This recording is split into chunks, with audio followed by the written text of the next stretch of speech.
Good morning, good people. This is my second day in Kakamega. So, as usual, you have to have a small house. This is like a house that was left to me by my grandmother. And for a very long time, this has been my home. And as usual, it is still my home, but I left this for my brother, this place, for my brother who follows me. And we wake up, make the bed, kama kawaida. And natoka. Water to me. This is called a mosquito net because in Kakamega there is still malaria, so you need to protect yourself. So as usual, once I make my bed, it's waking up, open that small window to let in fresh air. Though everywhere lets in fresh air. So when you wake up in the morning, that's as usual. Make your bed, and that is the rule. I always tell my brothers, if you want to start your day well prepared, you have to make your bed. So mi nishatengeleza hapa. It is good. That is nice. Then usually huwa kunakuwa na kufagia, but it is clean so far. Even the door brings in fresh air. So once we took hapa, this was my grandmother's bedroom, and I used to sleep exactly here those days when I was still a child, when I was living with my father. Then there is someone who tried to steal from us through that door, through that mabati. They were trying to tear it so that they can get in, but good enough, I was in here. I was able to make manduru, and yeah, that is it. So this soil here, this is what is mixed with the cow dung, and then it is smeared on the walls to make it look this beautiful. Like you can see that house. That is the source of this. So when you wake up in the morning, you shall go. Kawaida kitu ni lazima uende ufungulie mbuzi. Of course mbuzi zishafunguliwa na zimepelekwa kwenda malishoni. Kama ni kuku lazima ziende zipewe food. Okay, you can see. Kuku zinapewa food hapa. That is where they will spend the rest of the day.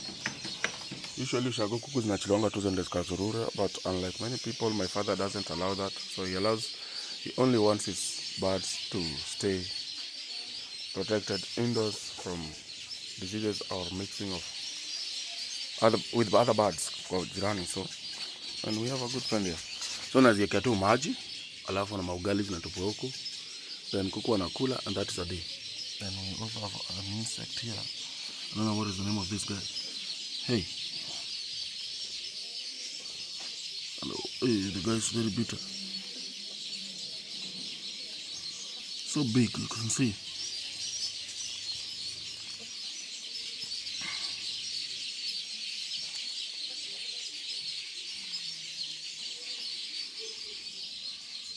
What is your name, big man? This insect is so big, I don't know.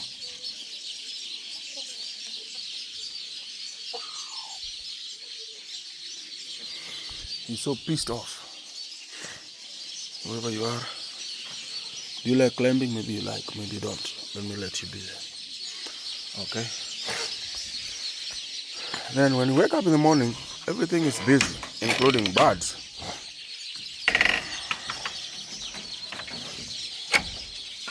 So you can see from here, where so many people are never honest with this. You can see from here, this is my place.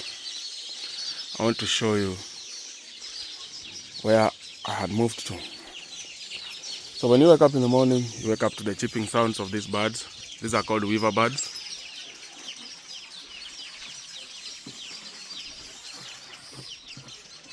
They're busy also making their nests.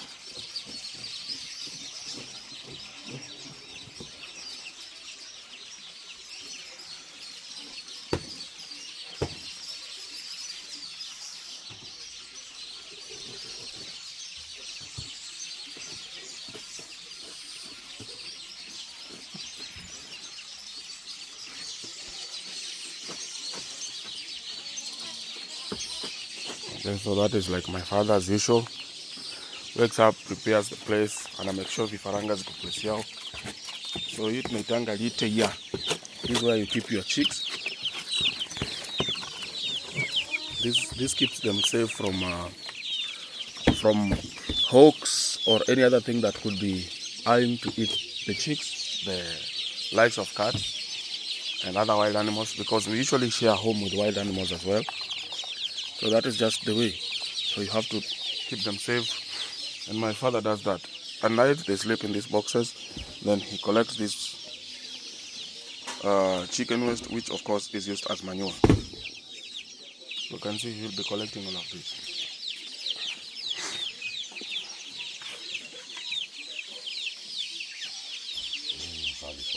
Hiyo umeweka mkono mbili peke yake. Ongezi pia tu. Iko ugali huko hazitakula. Yes. So, tunakula vizuri, tunakula mkate wa slice tatu na chai. Hiyo ni mambo bad. Sasa nimeapa 2x. Hiyo ni 30. 2x. Okay, so this is a typical home. Kwa Waluya, this is very typical home. Usually kuna kuanga hapa na bike. Baba bike imeenda wapi? Huko nyuma. Wapi? Hapo kuna jua nimeiweka huko nyuma. So hizi viti ni za kitambo sana. These seats ni za kitambo. Yaani zimekaa, mattress imeisha. Very soon I'll be surprising you with seats. Unataka 5 seater ama 7 seater? Ya watu saba. Kuna 7 seater, kuna 5 seater. Ya 5 ni sawa ama ya 3. Ya 3 by 5. No, 5 seater. Inamaanisha nakuja hiyo. Moja inakaa watu 6. Watu watatu wanaweza kaa hapo. Alafu watu wawili kiti kama hii 2. 7 seater inamaanisha watu watano wanaweza kaa hapo. Alafu viti 2 zinakaa kando. So, toa maoni. 5 seater, 7 seater. 5 seater. You okay with 5 seater? Mbona unataka 7 seater? Siku wengine hii ni kuweka tu fashion tu. No, nilikuwa nataka kutoa hizo vitu. Sitaki kuziona hapa. Nataka niende niuze kama chuma. 5 seater, 7 seater. 5 seater. Nasema 5 seater. Hiyo ikiwa huko. Hata hii meza wakati mtoto wako hapo. No, meza itakuja. So unataka 5 seater, 7 seater. 5 seater. Wakati hii ikitoka ndio nafasi tena ya kiti kingine hapa. Hii inakaa hapa tu round. Hizi msizitaki hapa zinaniudhi. Anyway guys, so kwa Mluya kosa radio inaweka kwa 50 kilos ambayo so lazima kuwa na radio, but hapo kuna ka TV unaona kamefungiwa na inaitwa nini na kitambaa tu. So that is a typical home. Then kwa wakulima hizi kosa magumboots kawaida. Hizi ni nguo za emergency za mzee akitaka kuvaa kufanya kazi yake anazihang tu hapa. Then hii ni stone ya giza. Huku na ina kwanga store ya majembe and any other thing to do with, yani farm tools. Kawaida. Then as usual huwezi kosa jikoni kwa Mluya kwani kuna laana. Hapo unaweza pata kunatoka moshi. Hiyo moto inaendeleanga tu kuwaka hivyo hata kama wapiki, kwa sababu anytime they might start cooking, so hakuna kutumia jiko kiberiti tena. So hako kama moto kanaachiliwanga tu kaendelea hivyo, never stopping. That is the window outlet and outlet. But the unfortunate thing is moshi when I create this soot. This soot is not good with mabati. It really erodes mabati, okay? So ukijenga jikoni yako ya kupika na kuni, make sure that there is a way you are directing this fire outside the structure without actually making this soot inside the house, because this one erodes mabati very badly with time, okay? Yes, so that's how the kitchen looks like, and then this is our refrigerator. Nyungu. Hii ndio tumekunywa maji kutoka utotoni miaka mingi sana. I found it here, it is still here. Ilivunjikanga kidogo, but it has kept going. It is older than me, this one. This is now our coolant for water. Okay. Then the utensils washing area, let me show you how it looks like. This is just a normal plastic tank where we collect rainwater. So this is the utensils washing area, okay? Kama sasa hivi mnaona wala watu walikunywa chai na cup already zishaoshwa asubuhi. Zinawekwa hapo. So hii ni maji ya kutoa vitu chafu sana. Inaosha pale kwa maji ya sabuni, inang'arishwa hapa, inawekwa hapo juu. So anything ikishakuliwa inaletwa hapa nje. mama akikuja ataosha ama any other person ataosha. That's how it's done. Then usually it comprises main house, kitchen, and then usually there is, you go anywhere set up, that is how it is. Then there is the toilet. Okay, anywhere you go you'll just find the same. That is my uncle's main house. Okay, these ones are so many because my cousins have built here, wamejenga hapo, but inakuwa tu tena main house ya mzee, kitchen, toilet. Kiendoko the same. Sasa kama kijana kama cousin yangu akatuna main house, bado ni kitchen, alafu kuna toilet outside. Ndio huko kuna kwa. Then so mzae, main house, kitchen, toilet. Na choza huko nitakupima. Nasikianga zile choza tunasemanga za kupima. That's how they look like. Unaweka tu mguu kando hapo, unawachilia mali yako, unaendea pale for tissue. Mimi nikiwa tissue inaletwa, you can see there is some tissue. Wana make sure nimekuja na tissue zangu mingi sana. But they don't even allow to use it. They will only use it on special occasions kukiwa na game. Empty. This is a tissue tree. You know, ina grow fresh. So ita grow hapa ijae. Then ataanza kuchuna matawi zake. It is very soft and nice. Actually soft. Sometimes even it sounds more soft than tissue, this leaf. That is a tissue tree.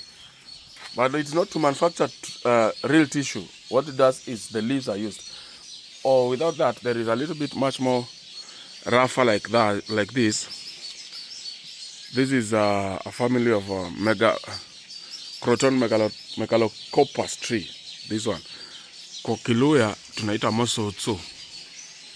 Mosotso ndio tissue. So zinagrowiwa karibu na nini, na kichaka. So mtu anaenda anatoa hapo matawi, anarush kwa toilet just here.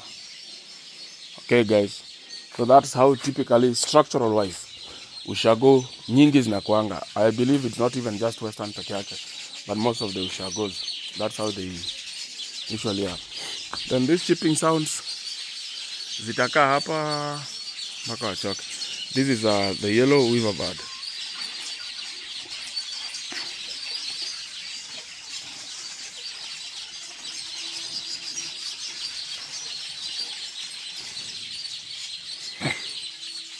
Okay, so they are busy chipping, they are collecting green materials and making sure that they're building their new homes because it's almost a breeding season. Tunaenda mwezi wa 8, zitakuwa zinazaa sana. And they usually make these homes here. Just in this compound of my dad. Hapa tu. Sasa kikosa kujenga kwa mti, mimi nataka kupigania hapa. Kosa kujenga kwa mti zinajenga kwa mti nyingine. Just within this area. Okay. So I'll be showing you an update from this structure. This which was my home. This was my home for a very long time. Then I'll be showing you now what I'm building for myself.